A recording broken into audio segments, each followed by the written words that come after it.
Hey everybody, Steve Ritter again. So part 3, well, depending on when I post this, this might be part 2 or 3 or one of the 3 parts of our dinner tonight. So we're having tomato cream sauce with pasta. We're having roasted garlic. That's another video I'm doing. So I got 3 videos going on at the same time. So I'm trying to like juggle everything and keep it straight. So I don't know if you notice I got a different shirt on. It's the same night. I'm having to change shirts and apron, and also I keep it straight with the video as I tape it. So anyway, that's the challenges I face. Life's hard, but you know, I'm trying to keep it all straight and all for you. So what I'm going to make now is just a super simple garlic bread. So my family raves over this every time. It's just a simple, easy way. This is the way I make garlic bread, and so I just want to share it with you. I hope you like it. So super simple. Down below is the ingredients, recipe, directions, and hit like and subscribe. So hit the thumbs up. Thanks. So I'm gonna angle this down and we'll get right at it because I got a bunch of things going at the same time and I'm trying to keep it all straight. So so I got a nice Italian bread that I got. You're gonna cut this up into whatever sizes you deem, whatever you want. Usually I use a baguette from our garlic bread, but they didn't have any. So I went with an Italian bread, which works just as fine. So I did that. I cut it up into nice thick pieces. I cut it as thick as you'd like. The thinner you do it, the crispier it'll be, I guess, depending on how long you toast it.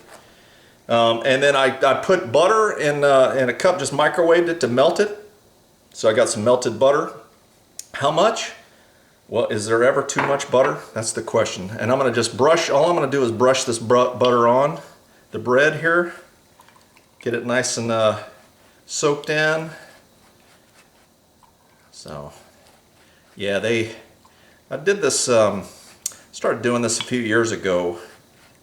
We had a baguette left over one night and I'm like, well, I hate throwing bread away, which I guess is probably the genesis of toast, isn't it? Where the bread was starting to go a little stale, so they toasted it. Gives it a little bit extra life. I'm just going to brush this on. It ended up probably being about 6 tablespoons of butter is what I've got in this cup here. But if it's not enough, then you can do some more. And I'm going to just brush it on. And I like putting it, and what I'm going to do is I'm going to brush this butter on, put a little bit of garlic powder on it, and then I'm going to put it underneath the broiler. That's it. Well, that's it for one side. So now this, as thick as this is and as this bread, this butter is going to soak all into this bread, which that's not a bad thing, is it? So I got a bunch on here. You can either put the garlic in the butter and then brush it on, or I just like to take it. This is just regular old garlic powder, McCormick, good old McCormick.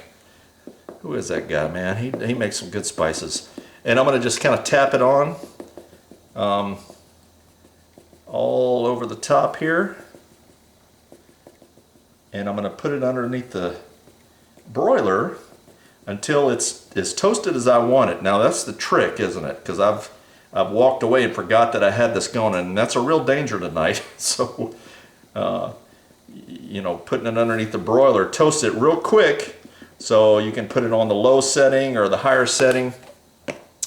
I'm gonna probably put it on the low setting here because I can juggle a lot of balls in the air at the same time here. So so that's it, and I'm gonna put it in the broiler on low until it's toasted enough, and then I'm gonna come right back. So I'll be right back.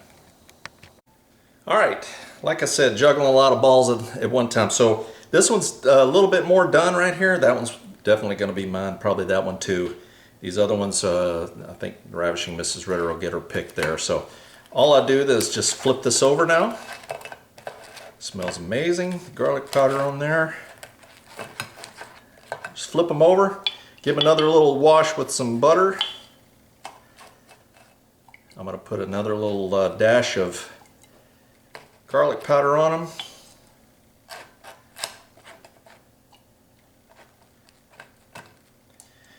Whew.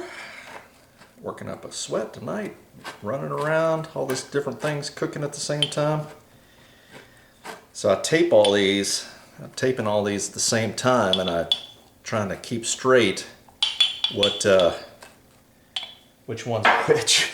So I hope I don't get them mixed up. All right, now I'm gonna dash on a little bit of garlic powder and put them back in the oven under the broiler just to toast them up a little bit. If your oven doesn't have a broiler feature, I guess you can use a toaster oven if you have one. These are going to go back in the back under the broiler again real quick, and we'll be right back. All right, so you really got to pay attention when you have a broiler and you got a lot of other things going on. So I've learned over the years to just pay nothing but attention to the garlic bread as it goes in. So it actually turned out pretty good here. Let me angle it down. So this was about 2.5 minutes or so on low broiler. It worked out real nice. So it toasted up real nice. It's got a nice garlic smell to it, and this toasted up real nice. Let me find the one that's definitely going to be mine. Okay, this one here. So this side looks nice. The butter's all through it. Toast up nice. It's got a nice outside crunch to it, and so here it is, just a super simple garlic bread. I love the garlic powder and of course the butter, and you can see how the butter infuses all in there. Goes all through. The more butter you use, the better. Trust me on that one. Oh, that's good with the Italian bread. French baguette's probably my favorite because you got the super crispy outside. But hope you enjoyed it. Like and subscribe if you don't mind. Keep watching. I hope you're enjoying these because I sure enjoy doing it, and I sure enjoy eating it. So this is Colonel signing off, saying over and out.